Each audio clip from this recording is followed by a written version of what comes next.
Hello dear friends, I welcome you all my YouTube channel MSG Career Point. I am getting prepare English TGT for you, and today's my topic is John Milton. I will discuss with you about John Milton's life in detail. All topics I will discuss with you in Hindi.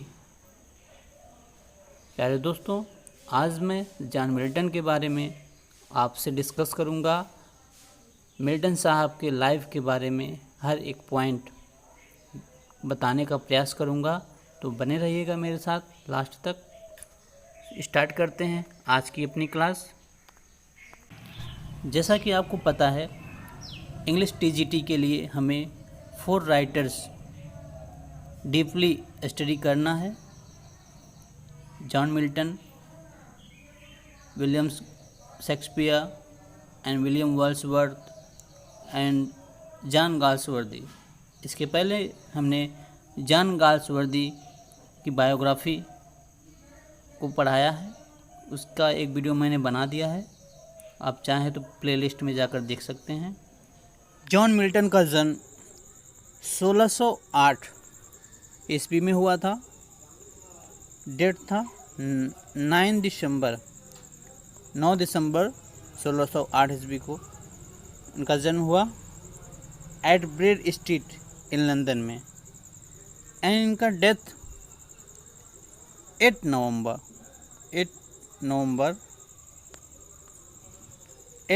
को 1674 में हो गया। And died of gout means होता है दोस्तों गला घोटू की बीमारी, गला कंठ कहते हैं। इस वजह से इनकी मृत्यु हुई।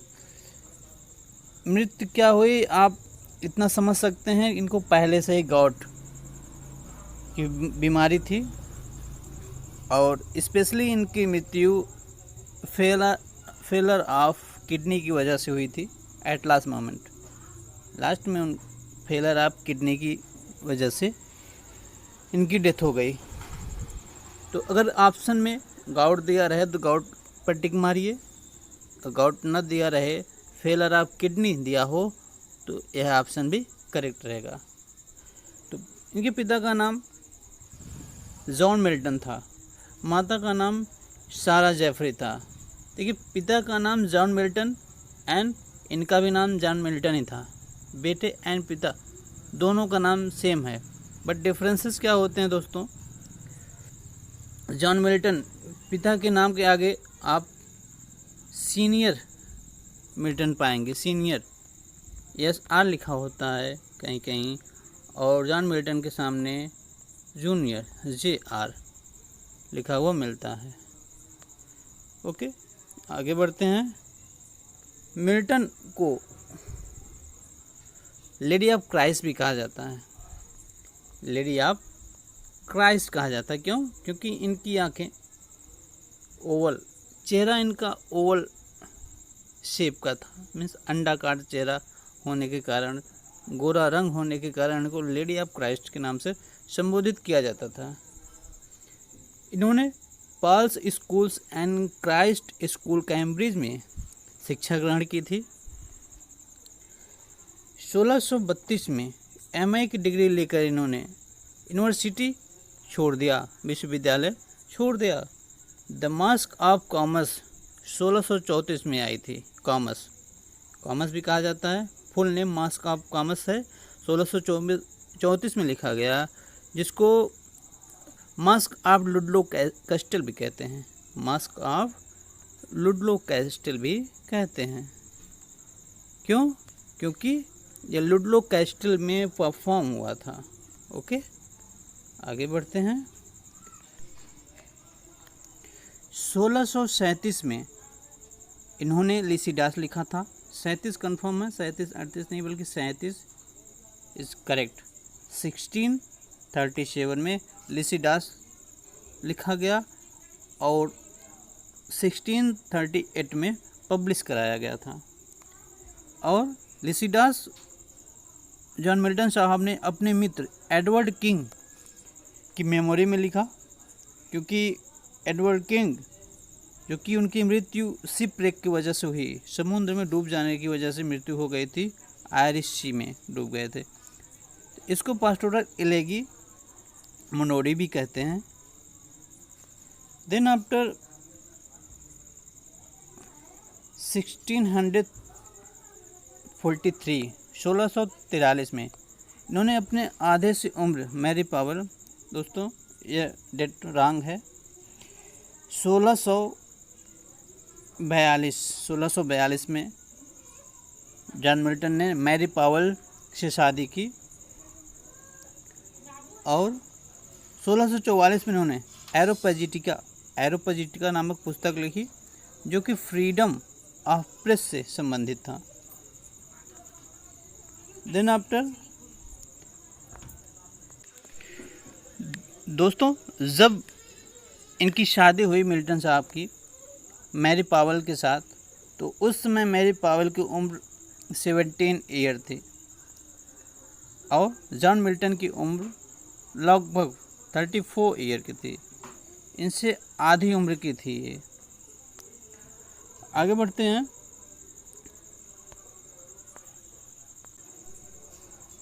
1649 में इनको foreign secretary to the Commonwealth के रूप में चुना गया, नियुक्त हुआ। दोस्तों पॉइंट को याद करिए, 1949 में फॉरेन सेक्रेटरी के रूप में इनको अपॉइंटमेंट मिला था। 1650 में इनकी एक आँख की रोशनी चली गई थी। 1650 में फर्स्ट ऑफ ऑल इनकी एक आँख की रोशनी गई। देन आफ्टर 1652 में ये पूरी तरीके से टोटली ब्लाइंड हो गए।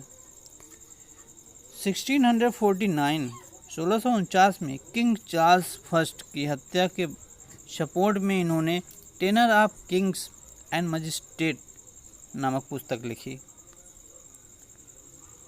और नेक्स्ट बड़ा ही इम्पोर्टेंट पॉइंट है, द डिफेंसियो अंतिम वर्क था मिल्टन साहब ने जो देखा। तो मिल्टन की जीते जी उनकी लास्ट कंपोजिशन थी द डिफेंसियो। शायद दोस्तों जीते जी नहीं कहेंगे, उनकी अंतिम कंपोजिशन थी जिसको उन्होंने अपनी आँखों से देखा था। Then after he became blind in 1652। तो अपनी आँखों से लास्ट कंपोजिशन द डिफेंसियो उन्होंने देखा था। आगे बढ़ते हैं। दोस्तों इनकी पहली पत्नी का डेथ 1652 में हुआ। जिस ईयर जॉन मिल्टन साहब टोटली ब्लाइंड हुए, उसी ईयर इनकी वाइफ मैरी पावेल का भी डेथ हो गया। और इनके 4 चिल्ड्रन थे, 4 चिल्ड्रन। यहाँ पर 3 दिया, मैं आपको दिखाता हूँ लिस्ट। देखिए 4 चिल्ड्रन मैरी पावेल से हुए। एनी जिनका बर्थ 7 जुलाई 1646 था। Mary born 25 October 1648। John 16 March 1651 to June, and Deborah 2 May 1652 to 1727. This is 4 children and everybody life span. एक बात और, Mary Powers died on 5 May 1652। 5 मई 1652 में उनकी डेथ हुई from the complication of following Deborah's birth. Deborah के birth के बाद ही इनकी डेथ हो गई थी। आगे बढ़ते हैं। Then after he married and the girl's name Katherine Woodcock 12 नवंबर 1656। 12 नवंबर 1656 को मिल्टन ने कैथरीन वुडकॉक से दूसरी शादी की। एंड शी डाइड ऑन 3 फरवरी 1658। 3 फरवरी 1658 में कैथरीन वुडकॉक की भी मृत्यु हो जाती है, less than 4 months after giving birth to a daughter Katherine who also died.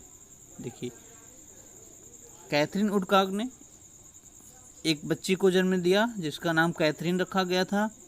उसके जन्म के 4 महीने बाद ही कैथरीन वुडकॉक की डेथ हो जाती है। बाद में वो बच्ची भी मर जाती है। आगे बढ़ते हैं। कैथरीन वुडकॉक की डेथ के बाद मिल्टन ने तीसरी शादी की। Milton married for a third time on 24 फरवरी 1662। 24 फरवरी 1662 में इन्होंने तीसरी शादी की। किसके साथ? एलिजाबेथ मेंसल के साथ। The niece of the Thomas Minsel, a wealthy apothecary and philanthropist in a Manchester। एक अपोथोकैरी मीन्स एक दवा व्यवसायी, दवा विक्रेता के नीस भतीजी के साथ इन्होंने तीसरी बार शादी की थी।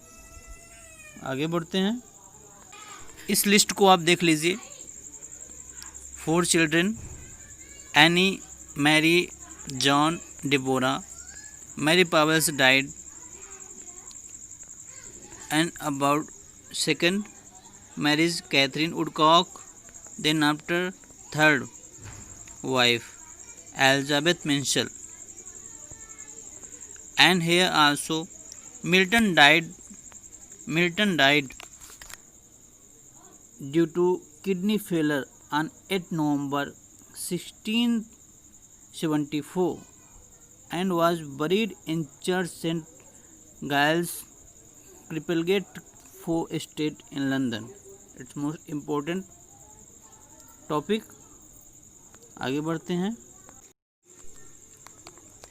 Paradise Lost। He have started to write in 1658 and finished in 1665 in 7 years। Paradise lost 1658 में स्टार्ट हुआ था लिखना और 1665 में समाप्त हो गया। लगभग 7 साल लगे थे पैराडाइज लिखने में, लगभग 7 साल का वक्त लगा था। और 2 साल बाद 2 years आफ्टर 1667 में 10 बुक में पब्लिश्ड हुआ। इसको याद करेंगे। 1667 में after 2 years to the written date have been published in 10 book. तो लिखने के 2 साल बाद 10 बुक में 1667 में पैराडाइज लॉस्ट पब्लिश हुआ। देन आफ्टर 12 बुक में पब्लिश हुआ था, लेकिन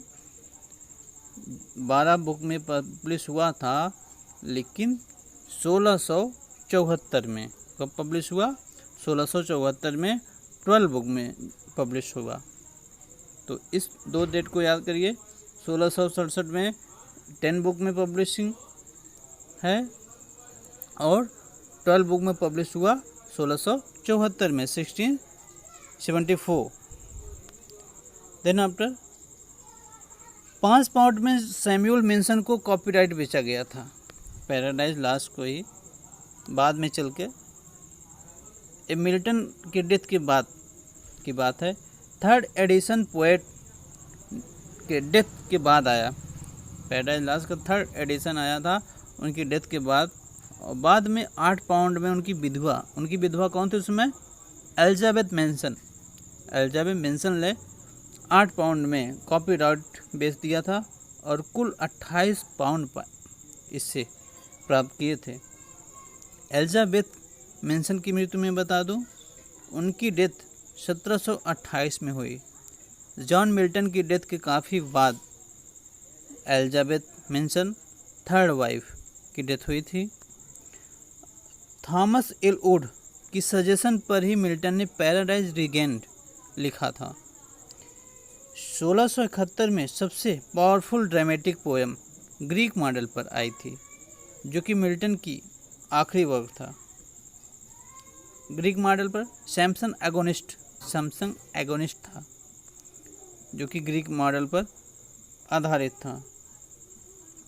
मिल्टन की age remarkable paradoxes and contradiction की है।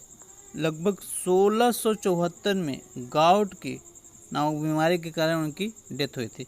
गाउट बीमारी, दोस्तों मैं बता दूं, गाउट बीमारी उनको पहले से ही थी, लेकिन डेथ के बाद उनकी किडनी भी फेल हो गई थी। तो ऐसा भी कहा जाता है, कहीं मिलता है कि John Milton have been died due to kidney failure. तो दोनों ऑप्शन सही है। प्यूरिटन एंड रिस्टोरेशन एज 1625 से 1660 के बीच का age Puritan and Restoration age कहा जाता है। इसी को एज ऑफ मिल्टन भी कहते हैं। एज ऑफ मिल्टन के नाम से भी जाना जाता है फ्रेंड्स। आगे बढ़ते हैं। 17वीं शताब्दी में 17वीं सेंचुरी में इन्होंने इंग्लैंड में प्यूरिटन मूवमेंट के उदय होने का युग के नाम से प्यूरिटन पड़ा। प्यूरिटन एज कैसे पड़ा? क्योंकि प्यूरिटन मूवमेंट का उदय 17वीं सेंचुरी में हुआ था प्यूरिटन मूवमेंट के जरिए। अब प्यूरिटन कौन थे? प्यूरिटन अंग्रेजी बोलने वाले विरोधियों का एक समूह था। अंग्रेजी बोलने वाले विरोधियों, जो लोग अंग्रेजी बोलते थे, उनके विरोधियों का प्यूरिटन अपोज किया, मीन्स अंग्रेजी वालों का प्यूरिटन विरोध करते थे, जो एलिजाबेथ के राज के समय रिलीजियस रिफॉर्मेशन के कारण से संतुष्ट नहीं थे। वे चर्च ऑफ इंग्लैंड में पूर्ण शुद्धता चाहते थे। विभिन्न कस्टम रीति रिवाज जैसे वंशवाद, चर्च के विभिन्न रीति रिवाजों को तोड़ना चाहते थे, उनका विरोध किया करते थे और ऐसे रीति रिवाजों को खत्म करना चाहते थे जो रोम से संबंधित थे। वे चाहते थे कि मनुष्य को किसी भी प्रकार की धार्मिक गुलामी न सहना पड़े, गुलामी न हो, किसी भी की पूजा करने के लिए स्वतंत्र हो। वे प्यूरिटी ऑफ लाइफ चाहते थे। कौन? प्यूरिटन। एंड मिल्टन साहब को प्यूरिटन एज का एक मुख्य राइटर, अ ग्रेट मैन कहा जाता है। तो इस प्रकार से आज की वीडियो हमारी यहीं समाप्त होती है। आगे हम और भी वीडियो लेकर आएंगे जॉन मिल्टन के वर्क्स पर बेस्ड, और इसी तरीके से हमारी हिंदी बायोग्राफी की सीरीज अभी और आएगी। John Galsworthy, John Milton. Next series होगी William Shakespeare and William Wordsworth पर। दोस्तों, अगर हमारी वीडियो आपको अच्छी लगी हो, जानकारी आपको पसंद आई हो, तो प्लीज़ वीडियो को लाइक कीजिए और सब्सक्राइब करना ना भूलिए, ताकि आपको नेक्स्ट वीडियो जल्द मिल जाए। Thank you.